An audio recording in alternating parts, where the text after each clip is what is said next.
Saudara, setelah dari New York, kini kami ajak Anda menuju Warsawa, Polandia. Sudah terhubung melalui Skype Duta Besar Indonesia untuk Polandia, Ibu Siti Nugraha Mauludiah, atau biasa akrab disapa Ibu Nining. Selamat malam waktu Polandia, Ibu Nining.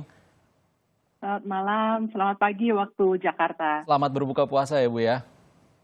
Terima kasih. Seperti apa, Bu, kondisi di Polandia saat ini? Statusnya masih lockdown ya di sana?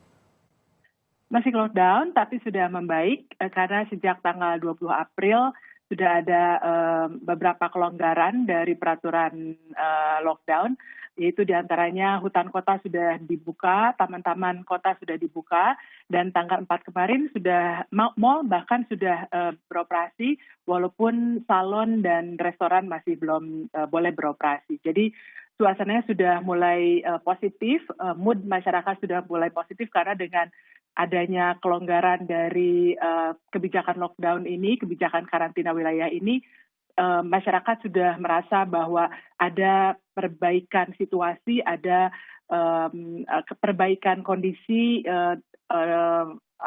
dari yang sebelumnya dirasakan. Jadi sekarang sudah membaik, sudah lebih positif moodnya. Apa alasan pemerintah Polandia melonggarkan lockdown ya, Bu? Karena memang sejak sejak akhir April jumlah pasien sudah rata, maksudnya sudah tidak eksponensial lagi. Jadi pemerintah melihat bahwa masyarakat juga disiplin, sesudah dibuka taman kota, social distancing tetap diberlakukan. Public transportation juga masih tetap hanya setengah kapasitas yang boleh diisi, masker masih dipakai. Jadi pemerintah melihat bahwa kebiasaan itu sudah dijalankan sehingga mulai lebih dilonggarkan lagi. Malah 2 hari kemarin itu TK dan preschool sudah dibuka. Jadi itu alasannya saya pikir, karena memang disiplin masyarakatnya sudah terjaga dan jumlah pasien juga tidak bertambah secara signifikan lagi. Walaupun masih level up gitu, tapi tidak melonjak naik. Meskipun sejak Maret hingga April dan pada saat penetapan karantina wilayah atau lockdown di sana itu ada kenaikan yang signifikan dari kasus baru di Polandia ya, Bu ya? Memang ada kasus 1 hari sebetulnya yang agak spesial waktu itu, sekitar tanggal seminggu sesudah Paskah. Jadi memang awalnya kenaikan itu hanya sekitar 200-300 gitu setiap harinya, tetapi pada seminggu sesudah Paskah itu melonjak sekitar 500 sekian. Jadi memang itu karena pada saat Paskah banyak orang yang kembali ke tempat mereka asal untuk berkumpul dengan keluarga mereka. Jadi walaupun ada himbauan tidak mudik sama seperti di Indonesia, tapi masih ada beberapa yang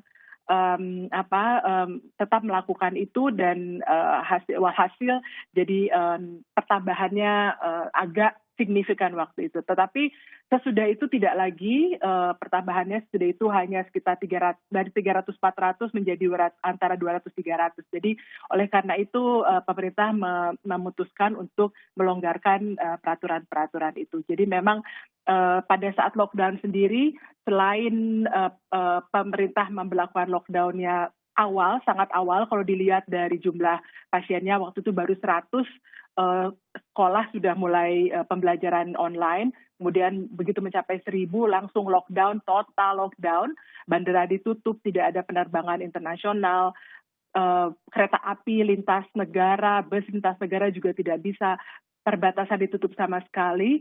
Dan salah satu juga yang menjadi menurut saya suksesnya menekan angka pasien COVID di Polandia adalah ketatnya pelaksanaan karantina. Jadi sistem tracing betul-betul dilaksanakan, dan kalau satu orang ODP itu kalau tidak dikarantina di tempat yang disediakan oleh pemerintah daerah, itu mereka melakukan self karantina, itu dikontak setiap hari oleh polisi karantinanya. Jadi betul-betul ini diterapkan.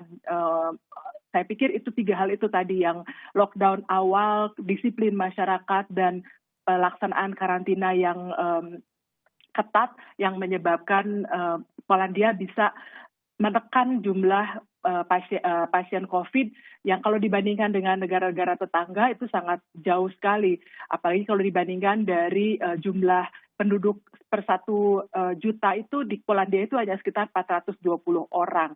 Bandingkan dengan di Spanyol misalkan yang sampai 4.000 orang, 2.000 orang, di Italia juga sampai 2.000 orang, di Jerman sendiri sampai sekitar 1.500 orang gitu. Jadi memang pemerintah Polandia berhasil menerapkan kebijakan-kebijakan untuk menekan pasien COVID melonjak. Di tengah status lockdown atau karantina wilayah dan juga tengah bulan Ramadan, bagaimana kegiatan komunitas Muslim di sana, Bu? Sepi ya, karena memang semua sepi, bukan hanya komunitas Muslim saja. Masjid ditutup sudah tadi itu hari Jumat sudah Jumat ke-6. Tidak ada Jumatan lagi di masjid karena masjid ditutup. Biasanya kalau bulan puasa, bulan Ramadan, masjid itu ramai. Apalagi pada saat buka puasa. Karena mereka menyediakan iftar, makan takjil dan makan besar, jadi biasanya ramai sekali. Biasanya mahasiswa-mahasiswa banyak ke sana, terutama mahasiswa Indonesia juga termasuk. Nah, sekarang ditutup jadi tidak ada. Tapi ada memang kalau di KBRI sendiri kita kegiatannya kita pindahkan secara virtual dengan online seperti misalkan tadarus, pengajian kita adakan tiap minggu dan kita juga kerjasama dengan yayasan adanya namanya Yayasan Sakinah membantu menyediakan iftar. KBRI menyediakan iftar selama 3 hari berturut-turut, mulai hari Rabu kemarin sampai hari ini, untuk orang-orang yang memang mengirimkan email ke yayasan ini, mereka ingin dibantu iftarnya. Sebetulnya kebanyakan kalau kami lihat dari yang mendapatkan meminta bantuan iftar ini, kebanyakan mahasiswa. Jadi apakah itu mahasiswa Indonesia, di sini juga banyak mahasiswa dari Malaysia dan mahasiswa-mahasiswa lainnya yang Muslim. Bu Nining, mungkin bisa diceritakan singkat, awal April lalu ada pemulangan 18 warga negara Indonesia yang terdiri dari ada 17 pekerja migran dan 1 mahasiswa. Seperti apa, Bu? Oke, itu sebetulnya salah satu dari beberapa fasilitasi pemulangan yang KBRI lakukan. Jadi pada saat awal lockdown ada beberapa turis yang terdampar di sini tidak bisa keluar, kita juga fasilitasi. Kemudian sebelum kami memulangkan yang 18 pekerja migran ini, 17 pekerja migran 1 mahasiswa, kami juga fasilitasi bantu warga negara Indonesia yang pulang menggunakan pesawat Polandia, Lot Polish, yang akan mengevakuasi warga mereka dari Denpasar. Jadi karena pesawat mereka kosong dari Warsawa, jadi mereka tawarkan kepada kita kalau ada warga Indonesia yang pulang. Waktu itu kita sempat bantu ada sekitar 30 orang yang pulang dengan 2 pesawat itu. Nah yang terakhir kemarin itu yang kami fasilitasi ada 18 orang, itu memang ada 17 PMI, pekerja migran Indonesia, 9 diantaranya adalah wanita, yaitu mereka terapis di tempat tempat spa yang ditutup karena memang spa seperti juga salon ditutup selama social distancing ini, selama karantina wilayah ini. Ada beberapa dari mereka yang PMI yang bekerja di PHK, mereka harus keluar dari pemondokannya sehingga mereka sempat tinggal di tempat penampungan di KBRI yang kita buat secara sederhana karena memang kita tidak punya shelter. Selama ini kalau ada yang memerlukan penampungan biasanya kita simpan di hostel.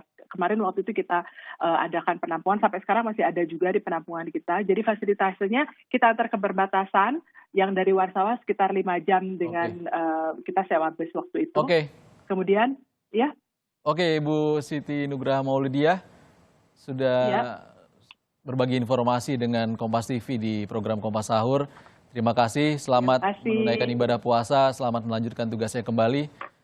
Duta Besar Republik Indonesia untuk Polandia.